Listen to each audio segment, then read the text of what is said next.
Okay, good morning, everybody. This is your lesson for April Fool's Day, April 1st. I'm sure you're going to get inundated with messages about how we miss you and we wish that we could be doing this in person. And that is true. I definitely thought that I would be more comfortable doing this. This is actually my second run through of this particular lesson because it turns out perhaps I don't have a career in podcasting. I much prefer to be sitting with all of you, interacting with you, um, but here we are.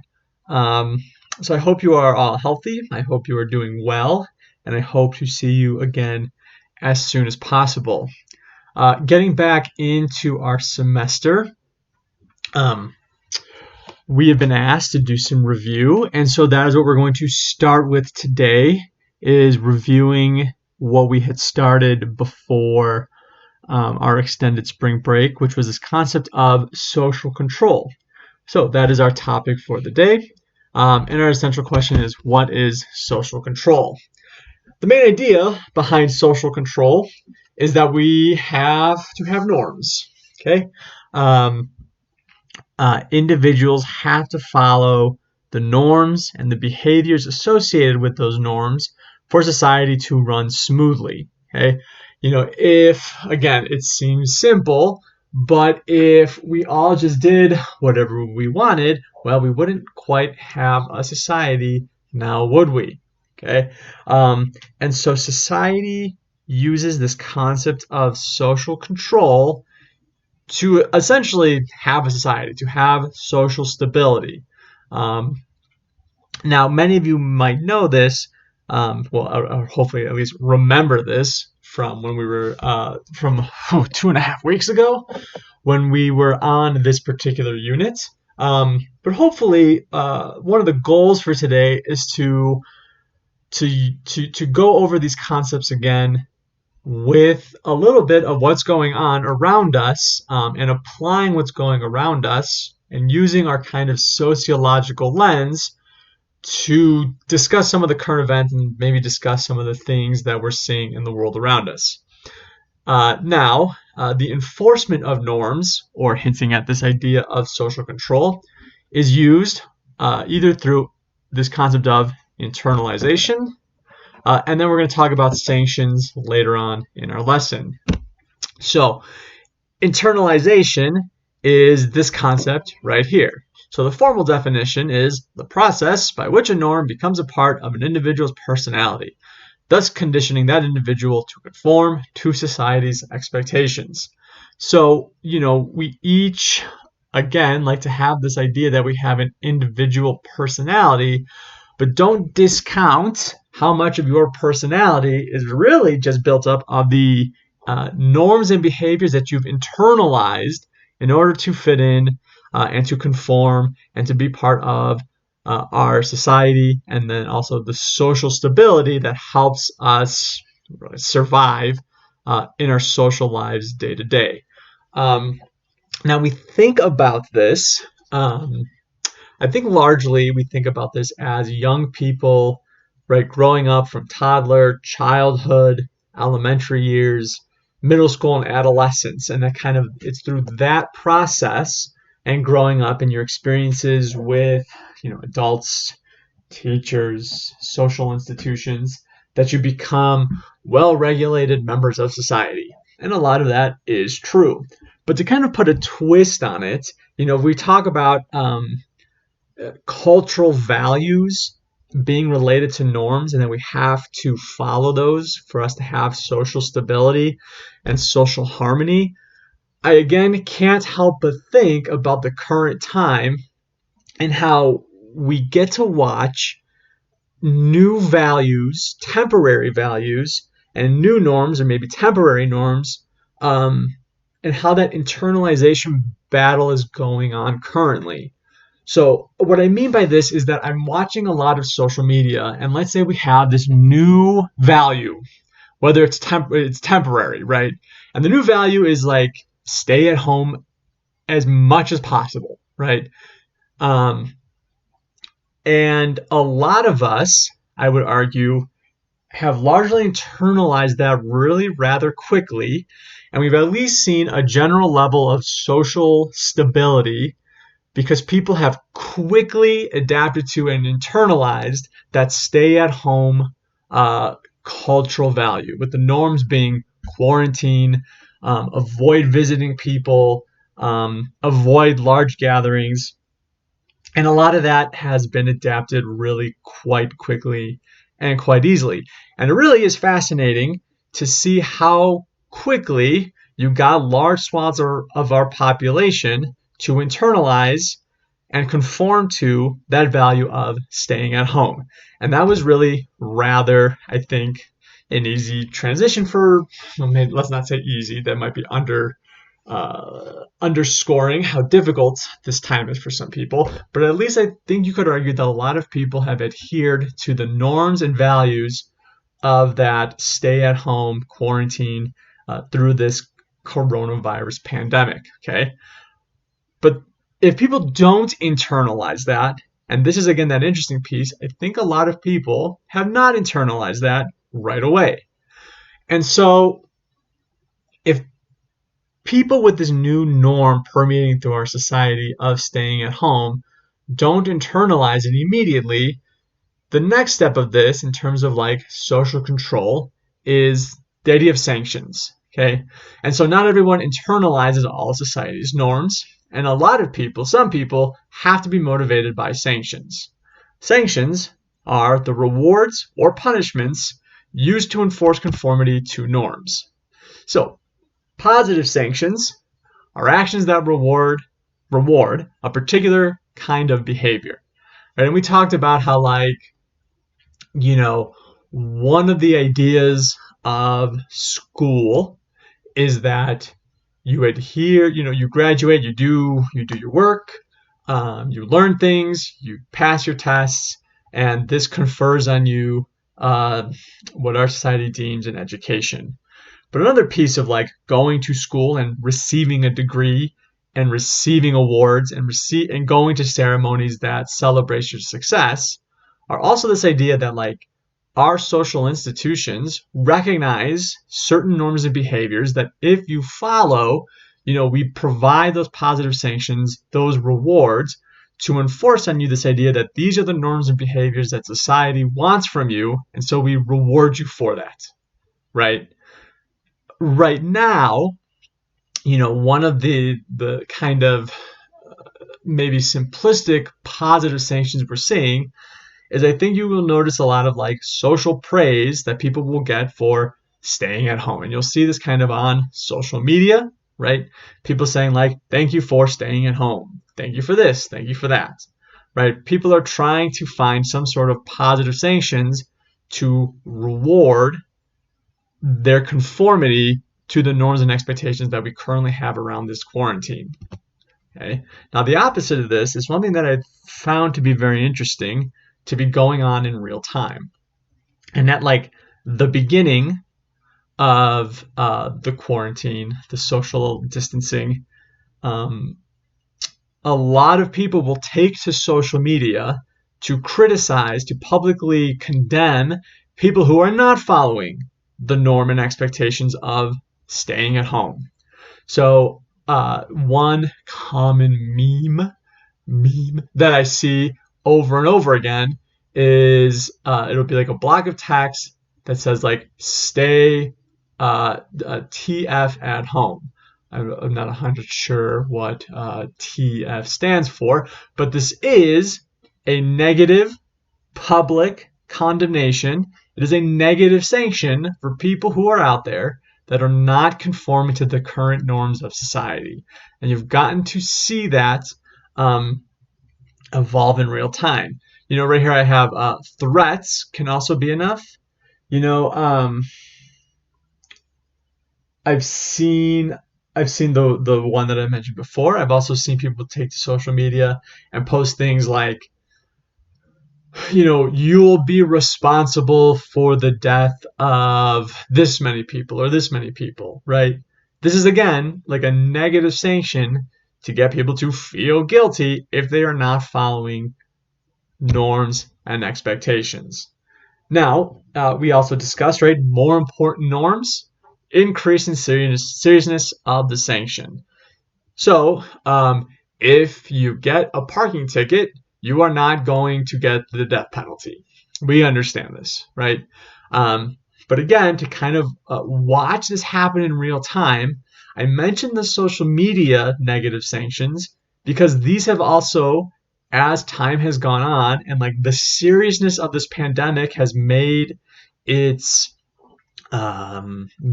presence, that's not the right word, has made its presence felt amongst more and more people, we've actually seen those negative sanctions, that kind of public condemnation, turn into formal sanctions. So formal sanctions are rewards and punishments given by formal organizations. So I've mentioned schools, right? You get a diploma partially for your academic success, but also partially for like your success in following the norms and behaviors of society, right? Ideally, like you're not going to if you ditch school for let's say half the semester, well, the idea is that you're not going to get that diploma. You're not going to get that certification, right? That positive formal sanction of getting something from a formal organization rewards your behavior in a formal way. You get to take your diploma, you follow the norms, you follow the expectations, you get that fancy piece of paper that you get to hang proudly in your library forever. Congratulations, you did it. Okay. The opposite of that are the negative sanctions, right? So I again mentioned the pandemic with the idea that like 2 weeks ago, there was a lot of informal sanctions on social media, online, people criticizing other people for not following the norms in an attempt to get them to follow the norm, right? This is the idea that like if you're not following society's expectations, maybe this informal sanction, this criticism will get you to fall in line. Now, what we've seen that evolve, I think, over the past 2 weeks, where now, in certain places, sip of coffee, very natural. In certain places, if you hold gatherings, you can now get ticketed, right, for not following our norms and expectations. You can get fined. That is a formal organization, the police, right, punishing you for not following a social behavior. And we've seen that happen in really just a matter of like 14 days. Right? 14 days ago, if you wanted to get together with a group of like 10, 20, 30 people, who cares? That's fine. Now, with this radical shift and this radical thing happening in real time and happening rapidly, right, you can now get fined for attending parties in certain places, right? I think it was New Jersey, right? A bunch of young, not idealistic, a bunch of young people who got together and threw like an ironic, edgy coronavirus party. Well, that party was broken up because it is now illegal. It is a formal sanction to get together in large groups because of our rapidly changing expectations around that type of behavior. And we've gotten to see that kind of happen in real time. And if you really pay attention, you get to see that battle happen amongst different groups right this minute. I'm sure you've seen the people who say, stay at home. And you've seen the other group of people who have argued that, like, this isn't that big of a deal. We shouldn't take these measures, right? And you get to see how different groups and different ideas and different norms get to go and battle one another to then see what will become the dominant norm of society, right? And I think, right, I'm teaching you from my computer in my library that it's self-explanatory which kind of norm and expectation has won currently. Okay.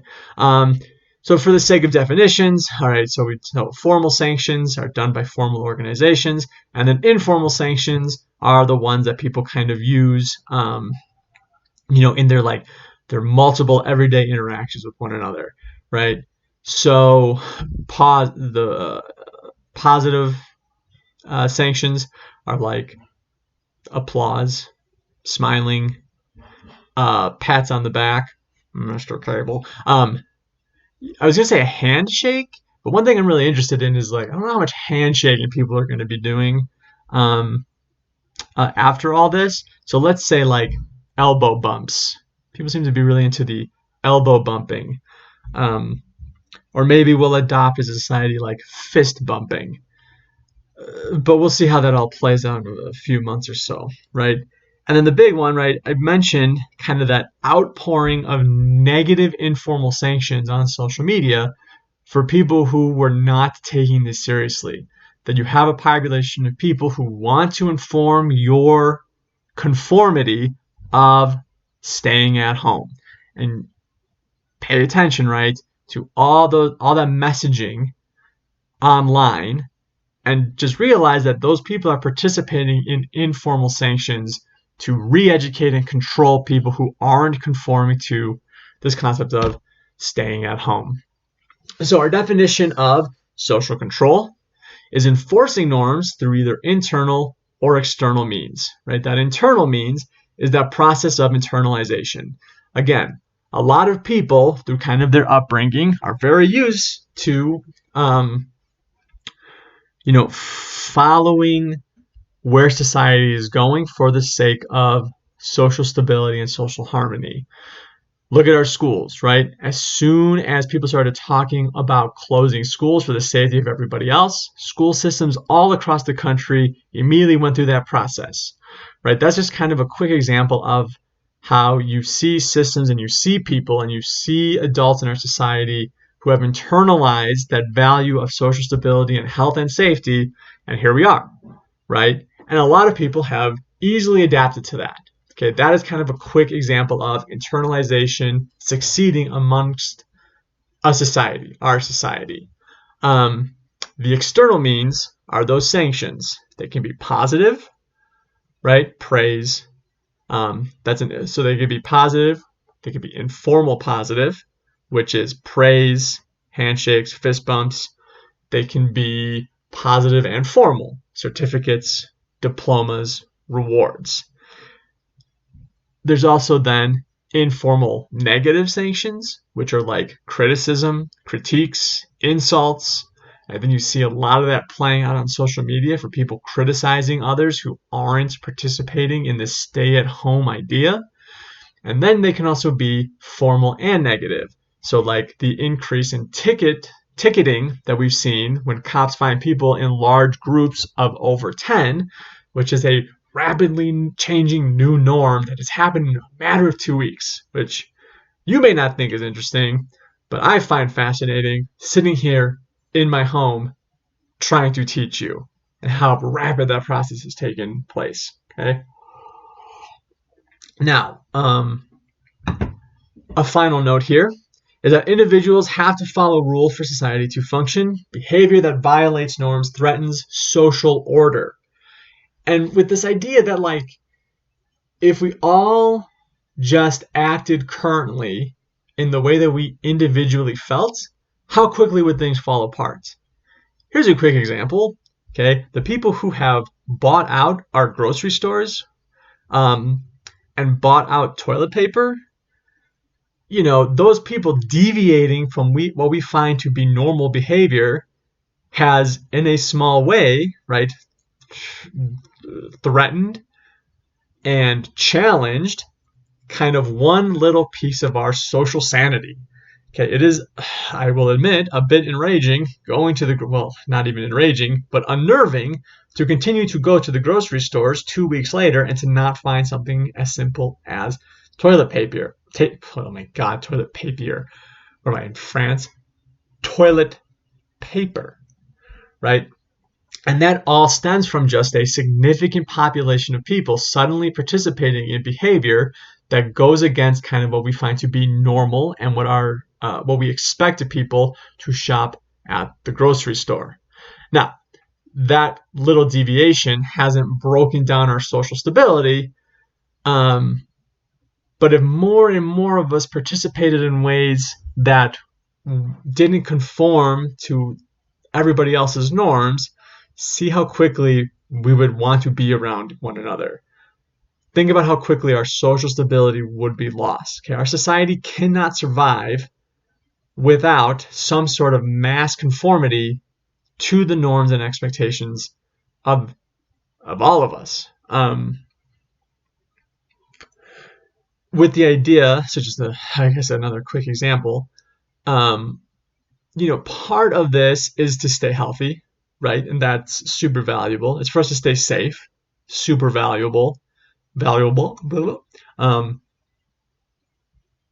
But another one is the social stability part. This, if we weren't all following this idea as best as we can to stay at home, and we swamped our medical system, not only would that have a bad health outcome, but think about how quickly social stability and social harmony would break down. Okay, I think if we swamped our medical system and we had to make tough decisions in the medical sphere, see how quickly people would panic, and think about how quickly people would lose faith in one another. Okay, so society has to have good social control. You can see that playing out to enforce some current interesting norms and behaviors. And as much as you may not like what's going on, and you may be getting stir crazy, right? There's still a general amount of social peace and social harmony amongst our society. Okay, so that's just a quick review, and we've done a lot of social control. I don't know if you want to look at this screen. I guess I'll just open this back up. So that's just a quick review of those ideas, and hopefully you can see those notes, and you have those notes from before our extended spring break. This is my second attempt trying to do this lesson digitally. It is very admittedly difficult for me to do this without getting to talk to all of you and answer questions and interact with all of you. But here we are. For our restart this week in sociology, we were working on that criminal profile project. And right now I'm going to say that we're going to make that criminal project due next Monday. So for any time you spend in sociology, let's maybe work on and finish that project. And then tomorrow, so this lesson's for April 1st. I'm recording this March 31st. Not that you need to see the man behind the curtain. A Wizard of Oz reference for you. So you'll get another kind of review piece on deviance on Thursday, with the idea that you are working on and completing your criminal profile project, which I will re-upload to Google Classroom for all of you. Okay, so I plan to upload this to my YouTube site. I have a YouTube site now. Makes me a fancy person, I suppose. I hope to talk to and answer any questions in my office hours, which I will also be posting on Google Classroom as we restart this week. Okay, I hope you are all healthy, happy, safe. I miss you all, and as much as I wish I could see all of you, I'm happy to, in some small way, be interacting with all of you again. Okay. Bye.